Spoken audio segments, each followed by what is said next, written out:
భూమి మీద మొదటి నగరం, గాడ్ని బ్యాన్ చేసిన వరల్డ్ ఇది. ఆల్సో శంబాలాలో ఒక బిలీఫ్ ఉంది, భూమి మీద మొదటి నగరం అండ్ ఇప్పుడు ప్రపంచంలో ఆఖరి నగరం, ఆఖరి సిటీ. సో ఆ ఐడియాతోటి స్టార్ట్ చేశాం కల్కి స్క్రిప్ట్ని.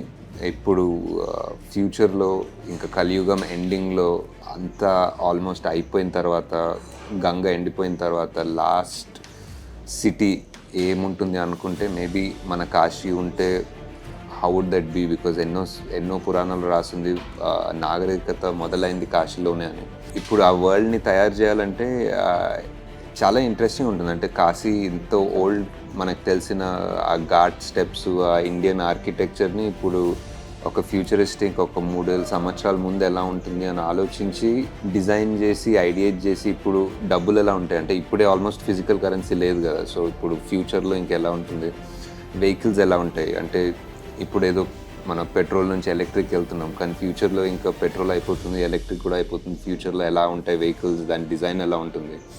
ఆల్రెడీ స్లీక్ స్టఫ్ అయిపోయింది, సో అది అయిపోయి నెక్స్ట్ ఇంకేదైనా వస్తుందా అంటే ఆల్మోస్ట్ ఇంకా వరల్డ్లో రిసోర్సెస్ ఇప్పుడు ఆల్రెడీ తయారు చేసిన స్టీల్ని రీసైకిల్ చేస్తాం టు బిల్డ్ థింగ్స్. సో అలాంటి థాట్ ప్రాసెస్లో కాశీని బిల్డ్ చేయడం మొదలుపెట్టాం. సో ఐ థింక్ కాశీని బిల్డ్ చేయడం was a very long process. Kashi పైన మీరు మేబీ ట్రైలర్లో చూసుంటారు, is one massive mega city kind of structure, ఒక పిరమిడ్ లాంటి స్ట్రక్చర్. దాన్ని మేము కాంప్లెక్స్ అంటాం. సో ఆ కాంప్లెక్స్ పైన ఈ భూమి మీద కింద ఏం లేదో nature, food, animals, everything is there. It's almost like ఒక రకమైన నోవాస్ ఆర్క్ అనుకోవచ్చు, ఒక రకమైన త్రిశంకు స్వర్గం అనుకోవచ్చు. It is Paradise on top. కింద కాశీలో ఎంత ఎక్స్ట్రీమ్ ఎండిపోయిన గంగ కనిపిస్తుందో పైన అంత ఎక్స్ట్రీమ్ ఆల్మోస్ట్ ఒక సముద్రం ఆకాశంలో కనిపిస్తుంది. మన కథలో, మన సినిమాలో ఇంకో మూడో వరల్డ్ కూడా ఉంది. ఆ వరల్డ్ పెద్దగా మాట్లాడలేదు ట్రైలర్లో ఉన్న ఇంతవరకు ఉన్న మెటీరియల్లో, బట్ చాలామంది ఆల్రెడీ గెస్ చేశారు. శంబాలా అన్నది ఒక కల్కి అన్న స్టోరీకి సో ఇంటిగ్రల్. అంటే ఎవరైనా కల్కి అంటే ఆటోమేటిక్లీ శంబాలా అంటారు. సో శంబాలా గురించి ఏమంటున్నాం అంటే ఈ మూడో వరల్డ్ ఇస్ ఈ కాంప్లెక్స్కి, కాశీకి సంబంధం లేకుండా ఒక థర్డ్ వరల్డ్. అండ్ ఆ వరల్డ్లో ఆల్మోస్ట్ ఉన్న వాళ్ళు ఐదర్ కాంప్లెక్స్ని ఎదిరిస్తున్నారో, కాంప్లెక్స్ చేసే పనులని ఛాలెంజ్ చేస్తున్నారో. అంటే one important thing to say is ఈ వరల్డ్లో there is no god, there is no idea of a god. And ఒక రకంగా గాడ్ని బ్యాన్ చేసిన వరల్డ్ ఇది, దేవుడిని బ్యాన్ చేసిన వరల్డ్. సో మన వరల్డ్లో ఒక main 3 worlds are these. And ఈ 3 వరల్డ్స్ మధ్యలోనే మన కథ నడుస్తుంది.